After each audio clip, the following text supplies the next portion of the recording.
रहेगा? देखिए, बेराना बचाओ जो आंदोलन चल रहा है, बेराना धाम नरैना जो दादू पंथियों की आस्था का केंद्र है, और दादू पंथ जब दादू दयाल जी महाराज थे उनको सब लोग मानते थे, सारे पंथ उनको मानते, सारे पंथों में समन्वय दादू दयाल जी महाराज ने ही करवाया।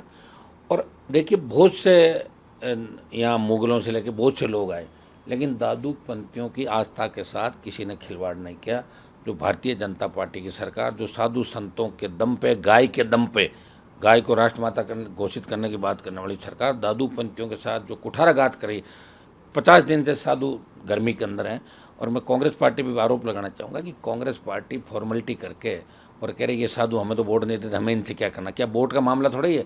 वो गोचर पर्यावरण बैराना के अंदर जिस तरह पर्यटन स्थल घोषित हो सकता, बहुत बड़ा बैराना, मैं खुद गया, जिस तरह की प्रकृति ने जो सौंदर्य वहाँ पे दिया है, तो ये सरकार को समय रहते सोचना है। साधु संतों ने आह्वान किया है, मैं एक दिन जाके भी आया था कि 27 को हम रैली करेंगे, साधु संत भी आ रहे हैं, और लाखों जो भक्त और राष्ट्रीय लोकतांत्रिक पार्टी कार्यकर्ता साधु संतों के सम्मान के अंदर गाय को बचाने के लिए, गोचर को बचाने के लिए, नदी नाले रामगढ़ तमाम आने वाले समय के अंदर जो विकट परिस्थितियाँ होगी, आज एक तरफ तो गाय, जिस तरह जैसलमेर में 500 कंकाल मिले, कहाँ गाय बताइए। कांग्रेस की सरकार में बीजेपी के लोग आरोप लगाते हैं, बीजेपी खुद की सरकार है, साधु संत गाय जवान किसान ये सब ज़्यादा परेशान है।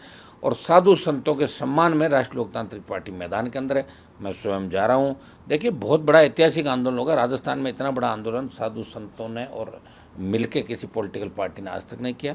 और सरकार के घुटने टिकवाएंगे, रीको गलत तरीके जो आवंटन किया उसको निरस्त कराएंगे, और वहाँ दादू दयाल जी महाराज के नाम से जो पर्यटन स्थल और उसका नामकरण वो चाहते हैं, वो सारी मांगे सरकार को माननी पड़ेगी, सरकार के घुटने टिकवा देंगे। अभी मैं यहाँ से रवाना हो रहा हूँ आधे घंटे बाद, रास्ते में हज़ारों समर्थक हैं, उनको मैंने आह्वान किया कि आप लोग रुके नहीं, धीरे धीरे साथ चलते रहें, हाईवे का भी ध्यान रखना, हाईवे पे बहुत स्पीड से वाहन चलते हैं, तो हमें हमारी सुरक्षा खुद करनी। मैं धन्यवाद दूंगा राजस्थान के जवानों का और साधु संतों का, जो देखिए जगह जगह से इस देश और प्रदेश से आए अपने अपने साधनों से, इस तपती धूप के अंदर जब भजन लाल जी और उनके सारे मंत्री आईएएस एयर कंडीशन में आराम कर रहे हैं, वो साधु इस व्यवस्था को बचाने के लिए, प्रकृति को बचाने के लिए, और आरएलपी का जवान प्रकृति व्यवस्था और पर्यावरण को बचाने के लिए इस तपती धूप के अंदर भी, आप देख रहे हो 45-42 डिग्री तापमान होगा, फिर भी वो राजस्थान को बचाने के लिए तैयार खड़ा है। कांग्रेस भाजपा जिससे राजस्थान को मिलकर लूटा है, अब हम लूटने नहीं देंगे राजस्थान को। राजस्थान का जवान इस बार सत्ता पर कब्जा करेगा, और दोनों पार्टियों ने जो भ्रष्टाचार किए, चाहे पेपर लीक की घटनाएं हुई, जो जिस तरह राजस्थान जिस हिसाब से चला गया, वो हम कोशिश करेंगे हमारा नया राजस्थान कैसे बने।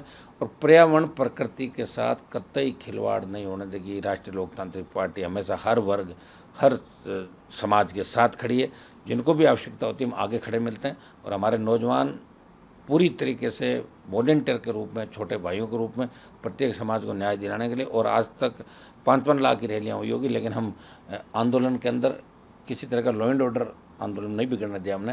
लेकिन दुर्भाग्य इस बात का है कि आज सरकार अगर इस आंदोलन को हल्के में लेगी तो सरकार को गंभीर परिणाम भुगतने पड़ेगा। आज आर पार की लड़ाई का ऐलान है, वहाँ खाली हम भीड़ इकट्ठी करने नहीं आए, भीड़ तो रोज़ ही लाखों की संख्या में होती है।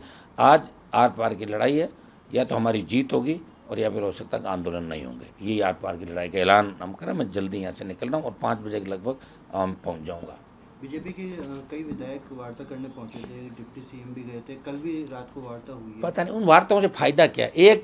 एक मुद्दा है, घोषणा कर दें कि कैंसिल किया जाता है, और उसके बाद अगर हम कोई इंडस्ट्री के खिलाफ नहीं है, रीको के हम खिलाफ नहीं, लेकिन जहाँ बैराना धाम नरैना ये एक धर्म और ये जिस तरह दादू पंथ है, इनका कहीं ना कहीं धार्मिक आस्था पे चोट है, तो सरकार को बैक फुट पा जाना चाहिए। भाई ये तो सारे इलाके सरकार खुद जीत के बैठी, डिप्टी सीएम बीजेपी का, अगल बगल सारे भारतीय जनता पार्टी के विधायक, सरकार को सोचना चाहिए। डिप्टी सीएम की ज़मीन की कीमत बढ़ जाए, 200-300 लोगों को विरोध में बिठा दिया मैं टेंट लगा के, अब बताओ कहाँ से 200-300 कहाँ लाखों लोग। इस सरकार की ओछी मानसिकता है, और इस सरकार को कौन चला रहा हमें तो यही नहीं पता चल रहा कि सरकार को चला कौन रहा। और भजन लाल जी विनाश काले विपरीत बुद्धि मुझे लग रहा है उनकी हो गई, समय रहते इनको इस आंदोलन को संभालना पड़ेगा, नहीं तो इनके एक तरीके से अंतिम आंदोलन इनके कार्यकाल का होगा, ऐसा मुझे लग रहा है। मैं नौजवानों से अपील करता हूँ शांति बनाए रखें, और आज हम चुप नहीं बैठेंगे। वहाँ जाने के बाद आगामी रणनीति मन से हम तय करेंगे, और हम जीत की ओर आवश्यकता पड़ी राजधानी के अंदर आएंगे हम लोग।